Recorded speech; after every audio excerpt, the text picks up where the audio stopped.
नमस्ते दोस्तों।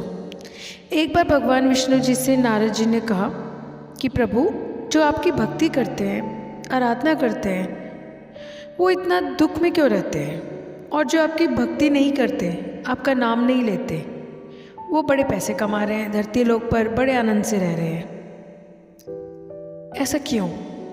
तो भगवान ने नारद से कहा, आओ चल करके ज़रा भ्रमण करके आते हैं। दोनों साधु वेश में धरती लोक में पहुँचे, धरती पर आए और सबसे पहले एक व्यापारी के घर गए। जाकर के दरवाज़ा खटखटाया और भिक्षा मांगी।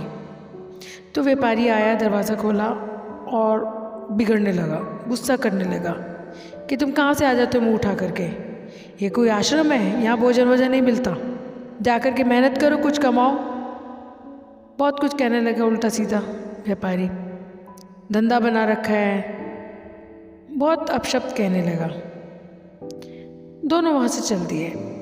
नारद जी को लग रहा था कि भगवान अब जो है इसको श्राप देंगे, इसका व्यापार सब चौपट कर देंगे। थोड़ा वहाँ से आगे चले तो भगवान जी ने कहा कि तुम्हें और धन मिले, तुम और प्रसन्न रहो, मस्त रहो, ऐसा व्यापार फलता फूलता रहे आपका। नारद जी को समझ में नहीं आया कि ये क्या हो गया। थोड़े आगे चले तो एक झोपड़ी में गए। बूढ़ी महिला वहाँ रहती थी, भगवान की आराधना करती थी, पूजा पाठ करती थी।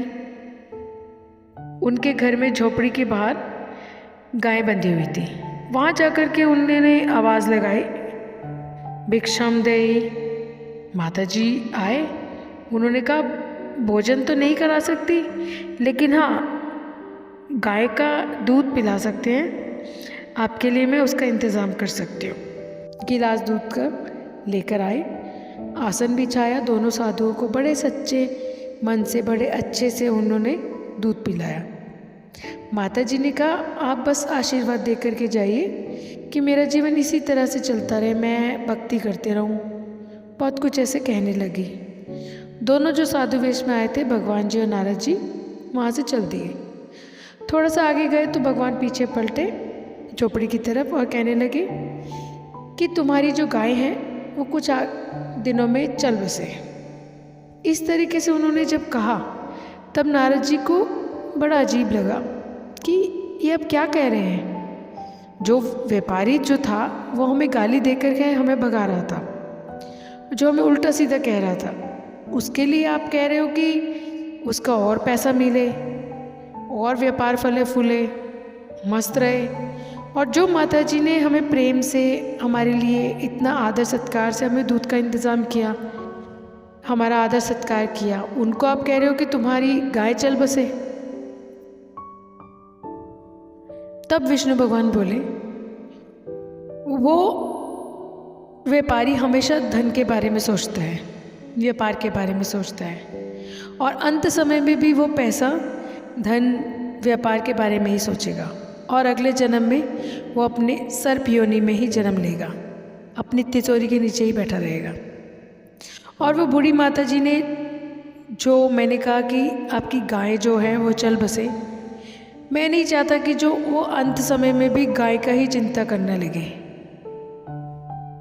कि इस गाय का कोई ले ना जाए, कि इसका क्या होगा, इसको कोई मार ना दे। वो गाय का सुमिरन ना करे, वो मेरा सुमिरन करे अंत समय में। इसलिए गाय उसके जीवन में पहले ही मैं हटा देना चाहता हूँ। शास्त्रों में कहा गया है कि अंत समय में हम जो भी चीज़ का स्मरण करते हैं, जिसके बारे में भी सोचते हैं, वैसे ही बन जाते हैं। अगर हम स्मरण ही प्रभु का करेंगे तो अंत समय में भी प्रभु ही याद आएंगे और हम उनके धाम पहुँच जाएंगे। इस कथा का सार यही है। इसलिए जो होता है उनकी मर्ज़ी से होता है, उनकी कृपा से होता है। इस बात को स्वीकार कीजिए और जीवन के हर पल को जीना शुरू कीजिए।